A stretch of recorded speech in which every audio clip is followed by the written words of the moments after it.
Olá, já estamos em direto. Boa noite a todas e a todos, se é que já aí está alguém. Hoje vamos falar sobre transformações que duram. Portanto, o que é que vamos ter aqui em causa? Vou dividir em três partes esta transmissão. Na primeira, bem-vinda, Julieta.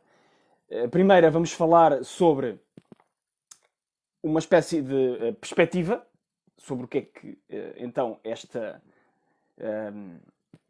frase transformações que duram permite percebermos. Essa é a primeira. A segunda, vamos então entrar numa espécie de sistema operativo, se assim quisermos, num sistema em que, com alguns conceitos que eu considero importantes para podermos dar a plena atenção que as transformações que possamos estar envolvidos merecem, então esse sistema operativo penso que tem alguns conceitos simples, mas poderosos e abrangentes que nos permitem então fazer essa ativação, que é precisamente a proposta da nossa trindade de hoje nas aplicações, a terceira perspectiva.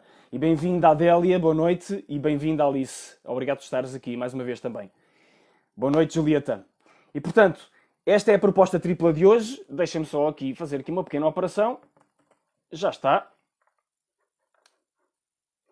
Está quase. E portanto, a proposta de hoje é precisamente isto. Vamos então focar a nossa perspectiva de uma maneira que seja de facto útil e nos sirva.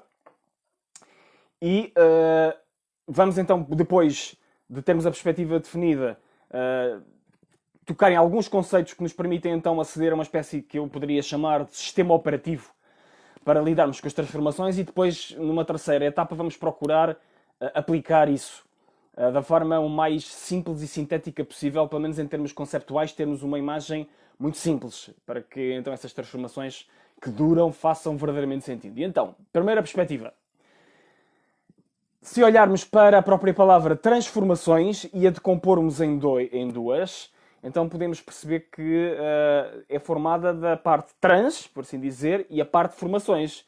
E, portanto, a própria palavra já aponta para a necessidade de irmos além das formações. O além é a parte trans e as formações é precisamente tudo aquilo que se manifesta, tudo aquilo que se tem constituição material, corpórea, por assim dizer.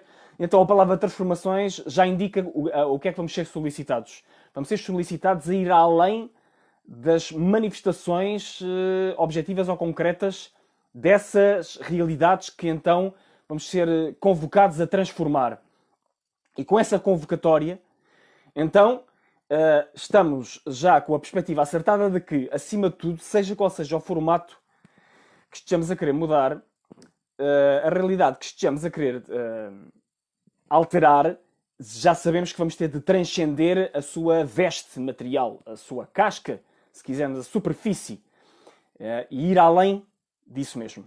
Portanto, este é o primeiro ponto que eu acho que é fundamental, é o ponto da perspectiva apropriada, que é, se eu tenho uma transformação em mãos, então não chega a operações de cosmética, porque aquilo que eu estou verdadeiramente... Não chegam retoques superficiais, ou, como diz o ditado, mudar as coisas para que tudo fique na mesma. Não, não é possível. É possível e é desejável, é necessário que haja uma verdadeira reconfiguração daquilo que são os princípios e os fundamentais que estão por trás dessa circunstância que está em transformação, ou que nós queremos transformar, ou que ela está em modo próprio, aparentemente além da nossa vontade que ela se transforme. E claro, temos o exemplo mais evidente, que é o contexto em que nós estamos neste momento, da quarentena, em que somos convocados, todos e cada um, parece-me a mim, a abraçarmos, encararmos e facilitarmos as transformações que de facto devem ocorrer nas nossas vidas, individual e coletivamente. E este movimento de, então, de chamada para dentro, digamos assim, para olharmos para o nosso capô, por assim dizer, se quisermos usar esta metáfora, para o nosso interior, de uma forma mais intangível, e então ver o que é que em nós se está a espelhar como a pedir essas mudanças que vão além do mero formato de estarmos em quarentena, de estarmos em uma casa sozinhos, ou com a família, com as crianças, ou com pessoas mais velhas, ou o que seja qual seja o contexto. Portanto, essa é a primeira parte, o primeiro vértice do triângulo que eu vos sugeria que considerasses. A segunda parte é a parte que eu chamaria o tal sistema operativo, como lhe chamei, e que eu, aqui no esboço que fiz preparativo, entendo como uma espécie de losango fundamental das dimensões da persistência, porque a segunda parte que nós temos aqui da nossa transmissão de hoje, do nosso título, é a parte da duração, portanto, as transformações que duram. Então, nessa duração, e paradoxalmente eu começaria por considerar aquilo que de facto está além da duração, aquilo que os gregos chamariam de kairos, se quisermos, ou aquilo que também podemos chamar de a dimensão do tempo sem tempo. A tal dimensão que temos falado em praticamente, acho que todas as transmissões que temos tido nestes dias, que é a dimensão do acesso profundo às dimensões da observação, não só de internas como externas, de nós mesmos, do nosso próprio universo, como daquilo que se manifesta fora. Essas dimensões, interna e externa, são profundamente imortalizadas, se quisermos. É transcendida a dimensão temporal quando olhamos para precisamente para o que está a acontecer numa posição equânime e em que testemunhamos precisamente os contornos daquilo que está a acontecer. E depois dá-se uma outra circunstância, é que estamos extremamente objetivos na observação que fazemos da realidade, dentro e fora de nós, que na realidade, como já vimos, que em termos experienciais unificam-se, é como se fossem um só, quando estamos de facto em presença, e então podemos começar a entender as restantes dimensões estruturais do nosso sistema operativo, e é aquela que se acaba por manifestar a nível superior, por assim dizer, que superentende as outras, é, na minha opinião, a dimensão ethos, ou a dimensão dos princípios e dos valores, se quisermos. E o ethos é também a palavra grega. Eu achei por bem manter aqui as palavras gregas e depois falamos normalmente de uma forma muito simples sobre o que é que no que é que se traduzem aqui para a nossa realidade do dia a dia. Portanto, é basicamente entendermos quais é que são os princípios e os valores que estão em causa nessa transformação que está em curso, ou nessas transformações que operam na nossa realidade num dado momento, ou que nós somos convocados a fazer aparentemente fora da nossa vontade, ou que de facto queremos implementar e que queremos fazer avançar. E então, esta dimensão, porque princípios e valores? Porque eu considero que há uma diferença. Princípios eu tendo a ver mais numa ótica universal, global, se quisermos, como algo que rege a existência, e valores tendo a ver com uma relação mais específica que cada um de nós tem, precisamente com esses princípios e a forma como isso influi nas decisões que temos nas 4 dimensões do nosso ser, que também temos visto nas outras transmissões. A dimensão física, a dimensão emocional ou sentimental, a dimensão intelectual ou mental e a dimensão espiritual. E então, esta dimensão é ativada fundamentalmente pela tal capacidade de observação, porque estamos a falar de conceitos que são abstratos, mas, no entanto, tem uma tradução concreta nas nossas vidas, e essa tradução concreta é precisamente para a outra componente, a outra dimensão aqui do nosso sistema operativo, que é a dimensão que os gregos chamavam logos. E o logos tem várias definições, mas aqui podemos pensá-la como conhecimento. Aquilo que nós também podemos chamar de know-how, numa linguagem mais convencional, e que nos mostra então quais é que são os contornos. Os contornos em que nós podemos considerar para lidar, aceitar ou ajustar, e aqui entram os paradoxos outra vez, render a nossa vontade àquilo que está a acontecer e que transcende o nosso arbítrio, a nossa escolha individual, não é? Versus ter então a prerrogativa de ativar essas escolhas que estão ao nosso alcance a ativarmos e que sentimos que fazem sentido ativar.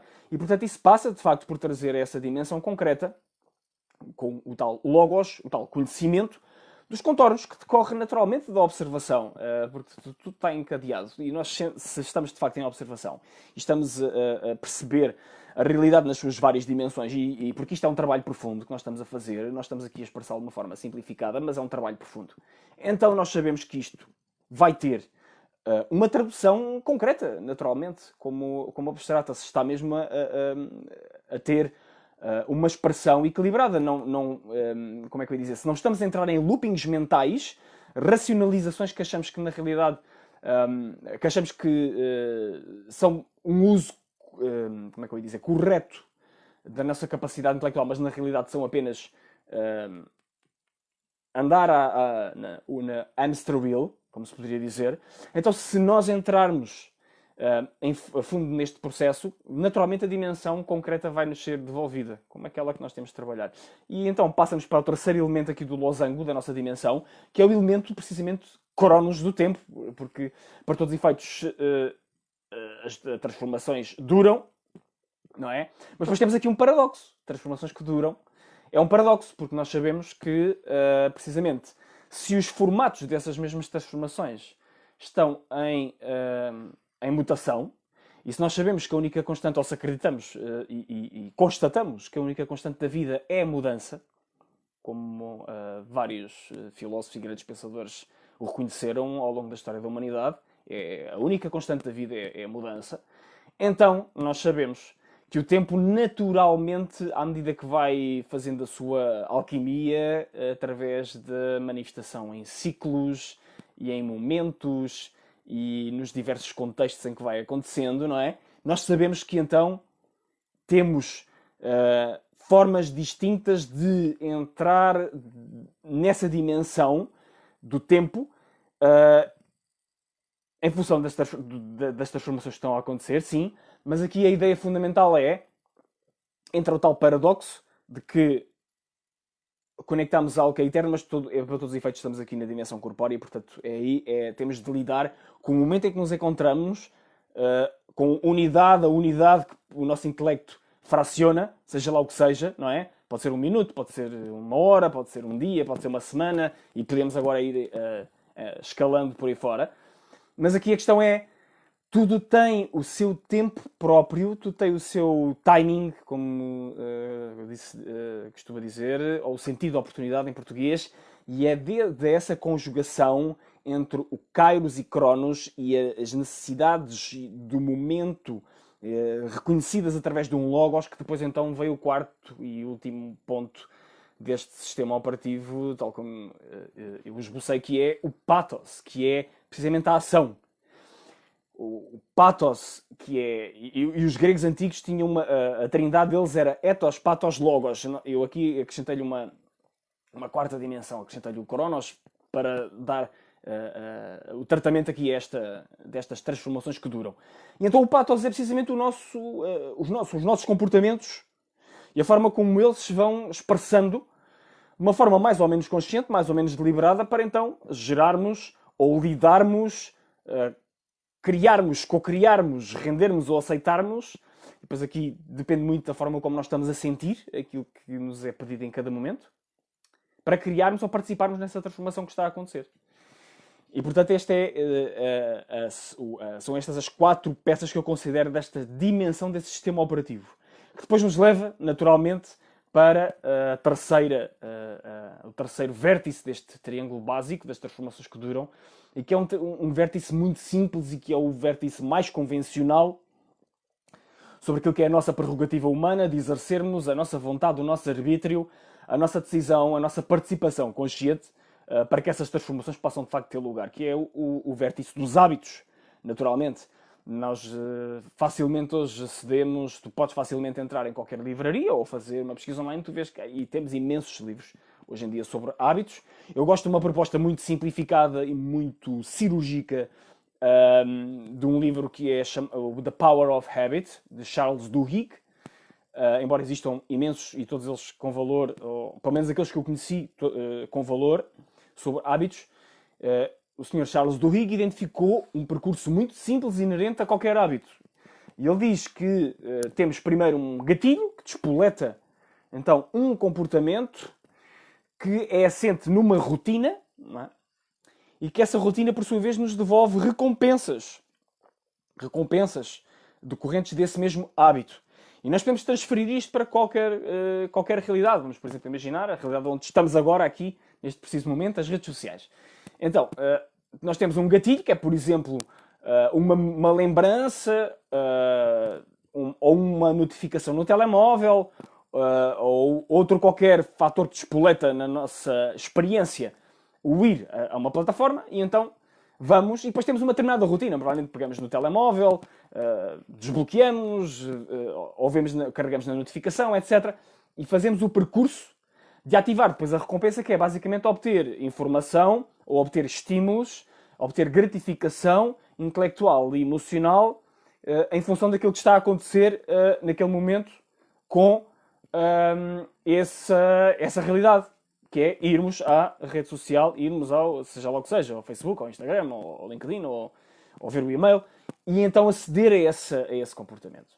E, portanto, se eu penso que estou demasiado cansado para estar tanto tempo nas redes sociais agora, preciso de recolher mais a minha energia para poder libertar outras transformações que eu queira fazer, por exemplo, estudar, ou por exemplo, ler, como por exemplo acabas de referir, Julieta, que acabaste de ler esse livro, The Power of Habit, na semana passada. Sim, é um livro muito importante, tem vários exemplos ao nível da nutrição, como podes recordar, inclusive exemplos que depois transferem e se associam a áreas complementares da nutrição, como por exemplo exercício físico, e tens vários exemplos desses. E depois, claro, tem outros exemplos muito interessantes, como os exemplos associados à transformação social. Falamos do Martin Luther King, como é que aconteceu, a questão da Rosa Parks, a senhora Rosa Parks, que na realidade foi ela a alavanca para o senhor Martin Luther King ter tomado a sua decisão de participação, de acordo com a tese do livro, mas não vou perder muito.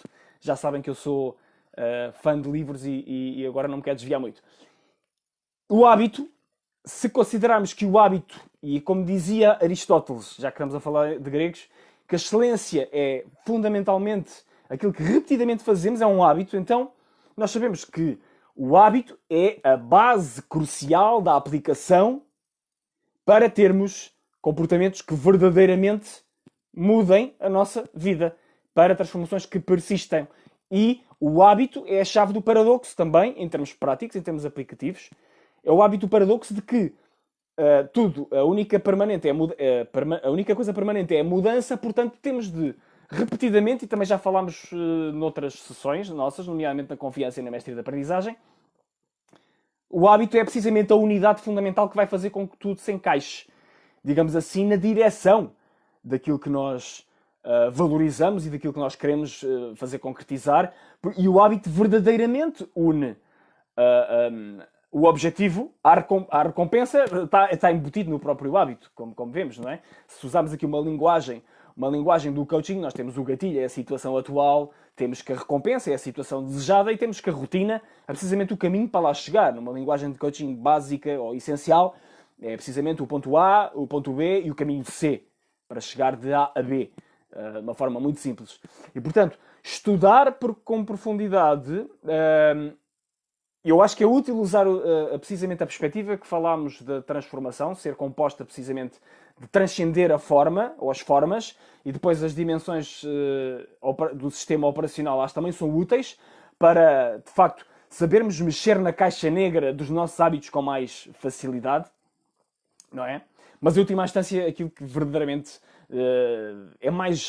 já está num culminar, quando temos a mestria da transformação, é nós próprios fazermos as nossas próprias sínteses, e é isso que eu vos posso recomendar, é que façam as vossas próprias sínteses, e agora aproveitem para colocar-se, se entenderem alguma questão mais específica de algum hábito que queiram ter. Eu vejo aqui nas redes sociais várias oportunidades de transformações a decorrerem desta etapa de incubação, se quisermos chamar assim, que é esta quarentena.